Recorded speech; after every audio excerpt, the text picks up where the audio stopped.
Hello मित्रों, my name Adarsh Chandra from राजकीय engineering college Mainpuri. आज एक विषय पर बात करेंगे जो बहुत सारे स्टूडेंट की प्रॉब्लम भी है और मेरी ज़िंदगी में भी आई थी जब मैंने आरईसी मैनपुरी में एडमिशन लिया था। Already registered problem. जब हम स्कॉलरशिप का फॉर्म भरते हैं और अपने डॉक्यूमेंट से जब हम स्कॉलरशिप के फॉर्म भरने में रजिस्ट्रेशन करते हैं, तब ऑलरेडी रजिस्ट्रेशन की भी प्रॉब्लम आती है, क्योंकि हमारा जो रजिस्ट्रेशन होता है ना वो ऑलरेडी हो गया होता है। प्रॉब्लम कहाँ से आती है? ऐसा होता है कि हम कंपटीशन की तैयारी करते हैं और किसी कोर्स में हम एडमिशन ले लेते हैं। जब एडमिशन लेते हैं तो वहाँ स्कॉलरशिप का हम फॉर्म भर देते हैं और उसी ईयर हम एंट्रेंस क्वालिफाई करके वही कोर्स छोड़ करके हम दूसरे में एडमिशन लेते हैं और वहाँ जब हम फिल करते हैं, क्योंकि उसकी स्कॉलरशिप ज़्यादा मिलती है। नॉर्मली आप बीए बीएससी में एडमिशन अगर लिए होंगे इस साल और इस साल ही आपने एंट्रेंस क्वालिफाई करके दूसरे कॉलेज में एडमिशन लिया होगा, तो उसमें भी तुमने फिल किया होगा और उसकी स्कॉलरशिप ज़्यादा से ज़्यादा 5,000, 7,000, 8,000, 10,000 आती है। इंजीनियरिंग कॉलेज में अगर आप आएंगे या फिर और ग्रेजुएट कॉलेज में तो आपकी स्कॉलरशिप ज़्यादा मिलती है, 50,000, 60,000। तो यहाँ नुकसान भी बहुत ज़्यादा हो जाता है। तो ये रजिस्ट्रेशन नहीं हो पाता है, जिसके कारण फॉर्म फिल आगे हो नहीं पाता है। बहुत बड़ी प्रॉब्लम आती है। ये प्रॉब्लम मेरी भी आई थी और आप लोगों को भी शायद ये देखनी पड़ सकती है। इसका थोड़ा सा सोल्यूशन मैं बताता हूँ उनको। अगर आप जो स्कॉलरशिप का जिला वाला कार्यालय होता है, जिला निरीक्षक का, आप वहाँ जाएंगे तो वहाँ मना कर देंगे। समाज कल्याण में वहाँ भी मना कर देंगे। अपने विद्यालय के अंदर भी आप शायद बात करेंगे तो भी मना कर देंगे। बहुत जगह आप कांटेक्ट करेंगे तो भी मना करेंगे। इसका एक सॉल्यूशन है। रजिस्ट्रेशन करने के लिए क्या होता है, हम जब न्यू रजिस्ट्रेशन करते हैं उसी सारी डिटेल से जिससे हम कर चुके होते हैं, तो वो ऑलरेडी रजिस्टर्ड दिखाता है, क्योंकि उन सारी डिटेल्स से हमने रजिस्ट्रेशन पहले कर चुके हैं। अब इसमें क्या करना है आपको, जो हाई स्कूल का रोल नंबर है ना, हाई स्कूल के रोल नंबर से रजिस्ट्रेशन होता है। हाई स्कूल के रोल नंबर में शुरू में आपको 0 लगा देना है। एक 0 लगा दीजिए। अगर ऑलरेडी उसमें 0 है, एक और लगा दीजिए, 2 0 हो जाएंगे। हटाना मत, क्योंकि हटाएंगे तो रजिस्ट्रेशन होगा ही नहीं। क्योंकि रोल नंबर की रिक्वायर्ड होती है ना, उसमें कितने अंक सीमित होते हैं, आई थिंक जितने भी होते हैं, तो उसमें एक अंक आप बढ़ा सकते हैं, ख़त्म नहीं करना है। 0 बढ़ा देना। मैंने भी 0 बढ़ाया था। को आप अब सबसे बड़ी गलती क्या करेंगे, आप संपर्क करेंगे, कांटेक्ट करेंगे समाज कल्याण में। हर कोई यही करता है, कितना भी समझा लो यही करेगा। समाज कल्याण पहले भगेगा पूछने के लिए कोई सोल्यूशन। भाई कोई सोल्यूशन नहीं है और कोई कुछ नहीं बताने का। कितना भी आप सोर्स लगा लें, कितना भी आपका परिचय है, मेरा भी परिचय है, मैंने भी एक बड़े अधिकारी को फ़ोन करवाया था, कुछ नहीं हुआ था। उन्होंने सीधे सीधे कहा था कि आप इस साल फॉर्म नहीं भर सकते, क्योंकि आपने ऑलरेडी रजिस्ट्रेशन कर दिया है और आप इस साल नहीं भर पाएंगे। एक साल अगर आप छोड़ देते हैं तो जो शो हो रहा है वो एक साल बाद तक दिखता है। माने आपने 2019 में अगर उसको फिल किया है तो वो 2020 में भी दिखेगा वेबसाइट पर स्कॉलरशिप की। 2021 में वो अपने आप हट जाएगा, लेकिन वो तब हटेगा जब आप 2020 में उसको रिन्यूअल नहीं करते हैं। 2019 में आपने भरा, ठीक, दूसरे कॉलेज में एडमिशन लिया, उसमें आपको वंचित रहना पड़ेगा 1 साल के लिए। ये नुकसान आपको उठाना पड़ेगा। 1 साल की स्कॉलरशिप आपकी ग्रेजुएशन की गई। 2019 में आपने पहले वाले कॉलेज में भरा था, 2020 में वो दिखेगा, 1 साल बाद तक दिखता है। 2020 में आप ग्रेजुएशन का फर्स्ट ईयर कर लेंगे, फिर 2021 में तब आप आएंगे। आप रिन्यूअल आपको करना नहीं है, रिन्यूअल होगा भी नहीं, पहली बात, वो करना भी नहीं है। रिन्यूअल आपने कर दिया तो वो फिर 1 साल और दिखेगा। मैंने 2019 में भरने के बाद 2020 तक वो दिखता है अगर आप रिन्यूअल नहीं करते हैं तो। और रिन्यूअल आपने कर दिया 2020 में तो वो 2021 तक दिखेगा। मैंने भी ये गलती की थी। 2019 में मैंने 12th कर लिया था, 2020 में मैंने फॉर्म फिल कर लिया। बीएससी में एडमिशन मैंने लिया था। उसके बाद बीएससी में फर्स्ट ईयर में मेरा सिलेक्शन हो गया था जेईई मेंस के थ्रू, यूपीटीओ के थ्रू हुआ था। मैं जेईई मेंस की तैयारी कर रहा था राजकीय इंजीनियरिंग कॉलेज मैनपुरी में। अब यहाँ मैं फिल कर रहा हूँ 2020 में, तो वो ऑलरेडी रजिस्टर्ड दिखा रहा है, क्योंकि 2020 में मैं भर चुका हूँ। और मैं यहाँ पर मतलब नया फॉर्म पहली बार तो भरेगा नहीं, और उसको मैं रिन्यूअल करता तो वो 2022 तक दिखता, क्योंकि 21 में फिर मैं रिन्यूअल कर देता पहले वाले को, और वो होता भी नहीं, फ़ायदा कुछ है नहीं। तो ये प्रॉब्लम है। करना क्या है इसमें, हाई स्कूल के रोल नंबर में आपको शुरू में 0 लगाना है। उससे क्या होगा, आपका न्यू रजिस्ट्रेशन हो जाएगा। उसके बाद जैसे ही सारी फॉर्म भरा जाता है, फिल किया जाता है, पूरा फिल कर देना। इसमें 2 चीज़ें ध्यान देनी है। कॉलेज में हम जैसे फॉर्म सबमिट करते हैं वैसे ही कर देना। टीचर को पहले बताना नहीं है अपने कॉलेज के, आप जमा कर देना जैसे फॉर्म जमा हो। अगर वो देख लेते हैं, पहली बात तो चेक होगा नहीं, वो जमा करके बहुत सारे फॉर्म होते हैं, कोई नहीं दिखता है, वो सीधे आपका जमा करेंगे और आगे को बढ़ा देंगे। बाद में अगर सस्पेक्ट में आता है, देखो प्रॉब्लम तुम्हारी मैं समझ रहा हूँ, दिमाग में क्या क्या डाउट आ रहे हैं, सारी चीज़ों का सोल्यूशन है, भी सुनते जाइए पूरा अंत तक। अगर वो सस्पेक्ट में आता है फॉर्म तो बात ही ख़त्म हो जाती है, क्योंकि यहाँ बहुत सारे तुमको डाउट रहते हैं, कोई केस वेस, देखो थोड़ा सा लफंडर वाला तो है ही, लेकिन केस वेस ऐसा कुछ होने का नहीं है। अरे ज़्यादा से ज़्यादा क्या आएगा, जब सस्पेक्ट में फॉर्म आ ही जाएगा, वो फॉर्म जब आगे बढ़ेगा नहीं तो वेबसाइट पर चढ़ेगा क्यों? वो चढ़ेगा ही नहीं वेबसाइट, फिर तो वो पीछे कैंसिल हो जाएगा ना। जब कैंसिल हो जाएगा तो बात ही खत्म। अब आपका हो गया कि जीरो लगा करके जो रजिस्ट्रेशन हो चुका है, तो क्या दिक्कत है, जीरो लगा के रजिस्ट्रेशन हुआ है ना, जो पहले वाला है वो जो तुमने फिल किया है वो तो चल ही रहा है, और उसको रिन्यूअल आपको करना नहीं है। अगर आप पहले ईयर में ये जीरो लगा करके ट्राई करते हैं, 99% तो स्कॉलरशिप आपकी आएगी, 99% स्कॉलरशिप आएगी। सस्पेक्ट में फॉर्म आ सकता है, सस्पेक्ट में फॉर्म आ सकता है, मेरा भी आया था। असल में क्या थी, इस बार एक प्रॉब्लम हुई थी, सस्पेक्ट में बहुत सारे फॉर्म आए थे, जैसे कि किसी का बोर्ड ICSE बोर्ड है, किसी का यूपी बोर्ड है, किसी का CBSE बोर्ड है। इस थोड़ी सी उस चीज़ में आई थी, क्योंकि यूपी के जो स्कूल है बहुत से लोगों ने CBSE से किया है 12th, तो उनकी थोड़ी सी कंडीशन मैच नहीं होती है, तो सस्पेक्ट में फॉर्म आता है। उन्हीं के साथ मेरा भी सस्पेक्ट में फॉर्म आया था उसी की लिस्ट में। अब मुझे ये समझ में नहीं आया कि मेरा जो सस्पेक्ट में फॉर्म आया था, मैं तो यूपी बोर्ड से ही था, मेरा तो सब कुछ ठीक था, लेकिन फिर भी मेरा सस्पेक्ट में था। तो मुझे ये समझ में नहीं आया कि मेरा सस्पेक्ट में आया क्यों था।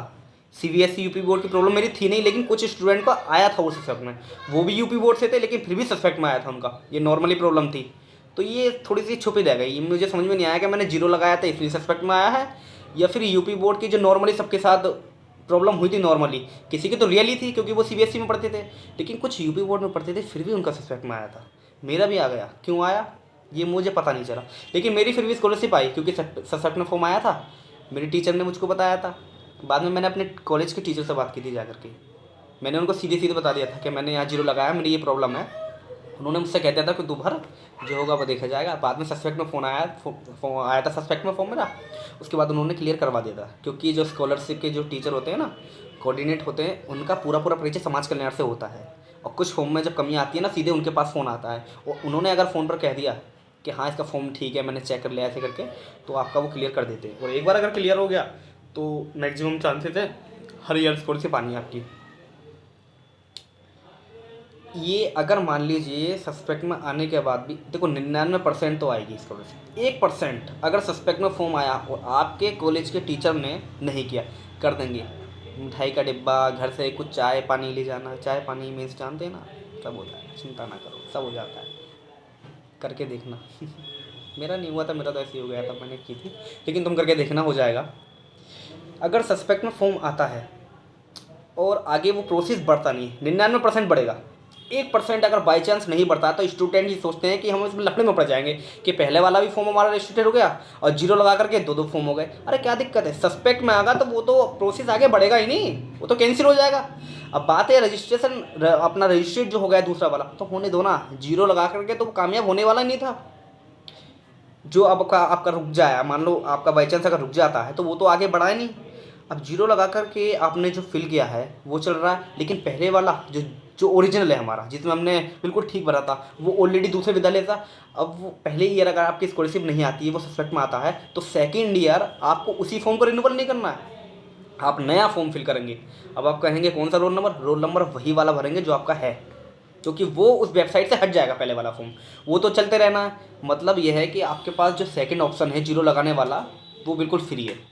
अगर आप उसको उपयोग में लाते हैं तो 99% सक्सेस होना है। मेरी स्कॉलरशिप आई है, मेरी पूरी स्कॉलरशिप आई है, मैं इसलिए कह रहा हूँ। और जितने मेरे कॉन्टैक्ट में स्टूडेंट रहे, क्योंकि मैं बहुत परेशान रहा था, मैंने भी अपनी जानकारी वाले से पूछा था, जिनसे भी मैंने पूछा उनकी स्कॉलरशिप सबकी आई है, सबकी स्कॉलरशिप आई है, तुम्हारी भी आएगी। बस अपने कॉलेज के जो कोऑर्डिनेटर हैं, पहली बात तो आप शुरू में फॉर्म जमा करके बताना मत, सस्पेक्ट में फॉर्म आए तब जा करके बताना।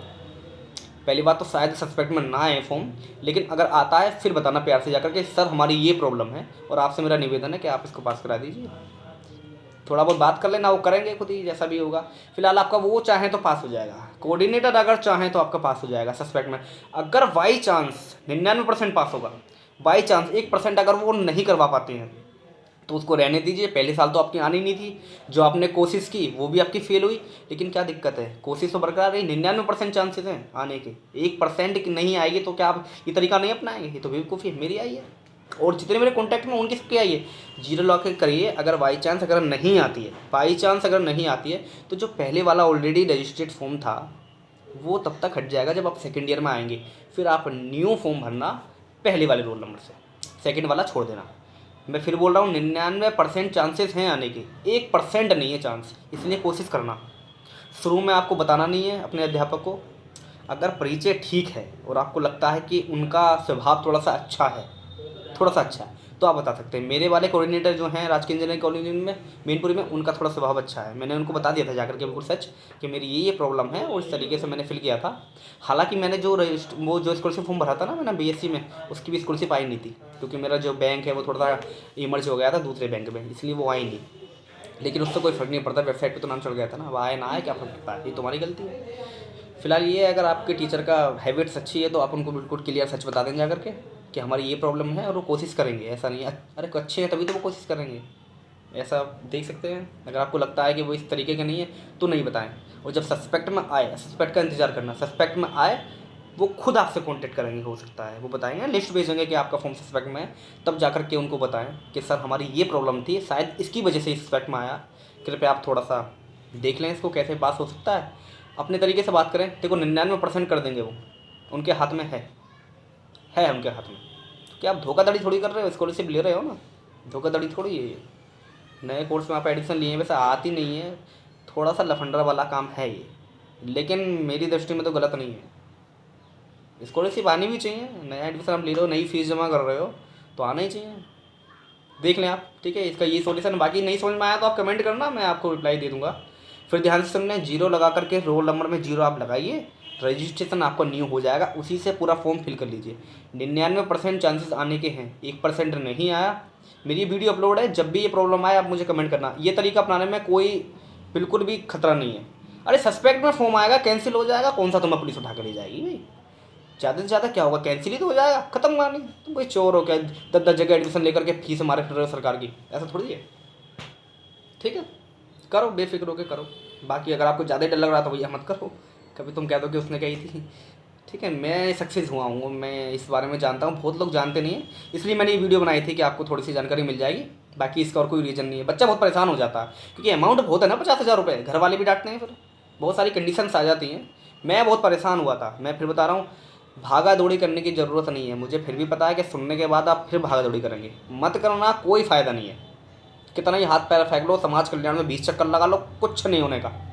और नज़र में मत आओ किसी के, हम बताएं, ज़्यादा उनके दिमाग में मत डालो, वरना वो उसी चीज़ में फिर गोड़ देंगे समाज कल्याण वाले के, देख लेंगे कि 0 लगाया तो नहीं है, तो मोरो की हो रहा है स्टेशन मार्फत, उनके पास नहीं जाना है। और मैं बता रहा हूँ, टीचर को पहले फ़ोन करके आप अपने कॉलेज में जमा कर दीजिए। स्वभाव अच्छा है तब बताइए। मेरी मर्ज़ी तो यह है कि ना बताएं, आप बिल्कुल ना बताएं। आप सीधे फॉर्म भरिए, फिर जमा कर दीजिए। सस्पेक्ट में आएगा फिर जा करके आप बताएंगे सर हमारी ये कंडीशन थी, इसलिए नहीं आया, खा थोड़ी जाएंगे। समस्या बताना आपने, नहीं आया तो कैंसिल हो जाएगा, ख़त्म कहानी, फॉर्म लेकर के आ जाना, 99% आएगी। ठीक है, इतना कह करके मैं चुप। बाकी आपके कोई भी डाउट हो आप कमेंट कीजिए, मैं समय पर आपको रिप्लाई देने की कोशिश करूँगा पूरी। कोई और भी डाउट हो तो कर सकते हैं। ठीक है, ठीक है, thank you so much. Vande Mataram.